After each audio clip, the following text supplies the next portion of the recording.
that we in America do nothing for ourselves. It's just ongoing politically, medically, health-wise, environmental-wise, economic-wise. We do nothing to stop the avarice and the outright subjugation of the people of this country. It's become such an evil mess. I don't understand how anyone can be a Democrat or a Republican or can salute the flag. I really don't. It's just mind-boggling how immense the evil in this country is. Making sure that you become obese, making sure that all of the foods you eat are poisoned with GMO, poisoned with all kinds of additives to make sure that you become ill, and so that the medical industry and the pharmaceutical industry and the other corporations can reap the benefits off your illnesses and your deaths. It's amazing. Well, we're very encouraged to hear that you are on the path to recovery. I know you asked for people to help out with donations. Tell us about where they could do that, sir. Well, it's very expensive. It's cost a couple $1,000 every month to stay in these places in Scottsdale. It's a rich neighborhood, so to find a decent place to stay costs a couple thousand, and then over $1,000 a day for the alternative treatments, where they clean out your blood. They take out about a third of a quart of blood, and they extrapolate the heavy metals, the bad metals out of your blood and the toxins, and then they oxygenate your blood because cancer cells cannot stand oxygen. And they also put in the supplements necessary to rebuild your immune system, so that any kind of disease can't enter your body in your weakened state.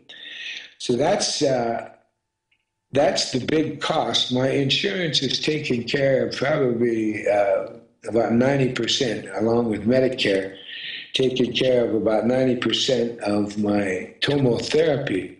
Nevertheless, it's still, we don't know the cost to that yet, but I do know that $1,000 a day, it really adds up quickly. And of course, I've exhausted my savings, and the good people around the world have been sending in money from $5 to $500. So I really appreciate that. We've had some large donations, and you can send those to the Russell Means Healing Fund at 444 Crazy Horse Drive,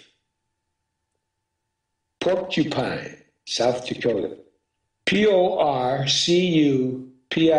Porcupine, 57772.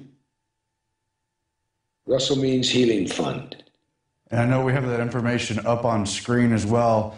Now, Russell, I think there are a lot of people who are aware that chemotherapy treatments are very destructive, but at the same time, cancer is so epidemic. And when people are older and are faced with the cancer issue, I think they feel very desperate, as though there is no alternative. As you point out, there's very few centers that even offer alternative treatment. But how did cancer become so epidemic in the first place? Well, in the first place, it all goes to the weakening of your immune system. And, not only as the foods that I've mentioned, every food, even the vegetables that are imported are gassed so that they will be preserved, and they're even gassed so they'll change color to make it look even more healthy. And then after they get here, they're sprayed again to keep them fresh. That's poison. But with all those additives and GMO crops, with it's unbelievable that you poison a plant that you're going to eat so that it'll poison bugs that try to feed off of it. It just doesn't make sense. Then the further treatment, the treatment of chemotherapy and radiation just destroys your immune system to invite any and every other kind. Now, when you get all this other health problems, if it's not cancer, then they give you the meds that cover up. And you've seen them advertised on TV. They tell you that they're bad for you. And it might even cause death. But they say, consult your doctor. Well, your doctor's part of the problem. Problem because he doesn't know any better. He does what he's taught, and with the dollar bill dangling in front of his nose. Well, more than a dollar bill. But at any rate, all of that's conspiracy. And it is a living, breathing conspiracy. Because why would they outlaw alternative medicines and scientific medicines, the technology from Germany? Why is that outlawed? So you see, it speaks of itself. It's just an evil that keeps turning over and over and over and over. Yeah, well, I think a lot of people already understand the military-industrial complex, but maybe not as many people recognize, the pharmaceutical health industry complex that's built around it. And you have all these funds and foundations raising money for breast cancer awareness and the race to find a cure. But as you point out, they're not interested in the cure, Russell. Exactly. It's a shell game. You know, it grew from the carnival all the way into your every aspect of your life. What you eat, how you live, what you breathe. And then when it all comes down to you want to get well, that's a conspiracy against you right there. So it's almost so immense, it's not worth fighting. But it is, believe me, life is worth fighting for. Yeah. And I don't know if you were able to follow while you were dealing with your own health issues. They've had raids against organic and raw food stores, raids on lemonade stands, all from the same regulatory agencies that are in bed with Monsanto and the other GMO companies, ensuring that they get approved on the fast track status. Have you been following some of those issues? Oh, very definitely. And that's what enrages me even further, is every place you look in this allegedly great country, you know, we got to document that is proof that this could be a great country, but it isn't. Ever since the 1840s, when the corporate power was born, but I've gone through that with you on your program before. The historical abdication of our responsibility as free people, and it's just ongoing. It's just ongoing, and now to watch the alleged political process, another fixed part of America. You know, I don't understand the lack of the dearth of a good man or a good woman coming forward to run for president and run for Congress. I just don't understand the lack thereof, the lack of organization, the lack of purpose. You know, after the last president and this current president, that should convince everyone that to be a Demopublican is suicidal, and that only an idiot would be a Democrat or a Republican. Only an idiot. Someone whose mind has been so completely co-opted, he might as well not have one. And a third party should have been reborn already. Just the last two presidents.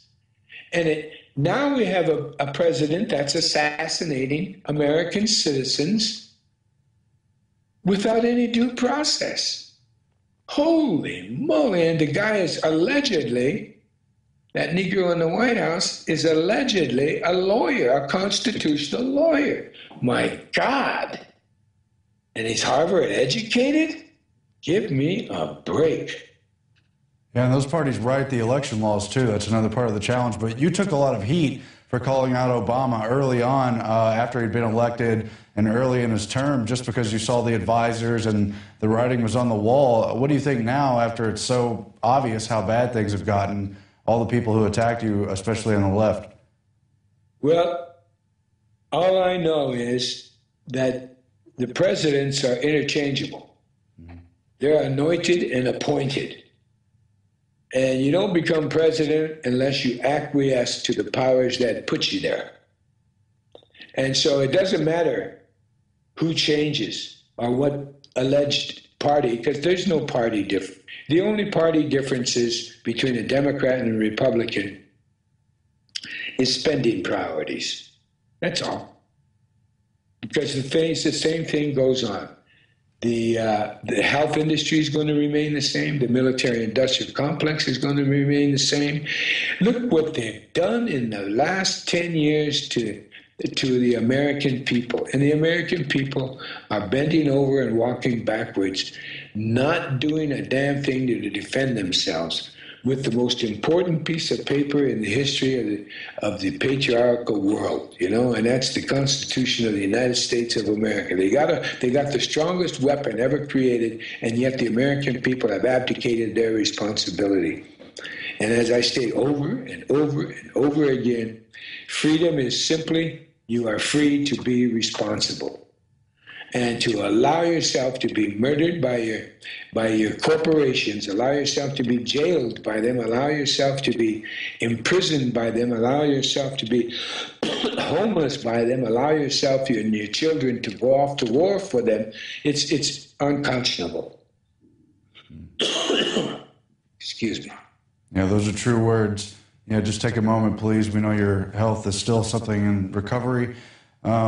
You mentioned Obama assassinating people overseas, American-born people. What do you think about him expanding wars even further, now reaching into Uganda and 4 other African countries, just on the heels of the Libyan action? Well, under Obama, it's the first time America has put bases in Africa. And this is before Libya. Mm-hmm. It's under Obama. It's...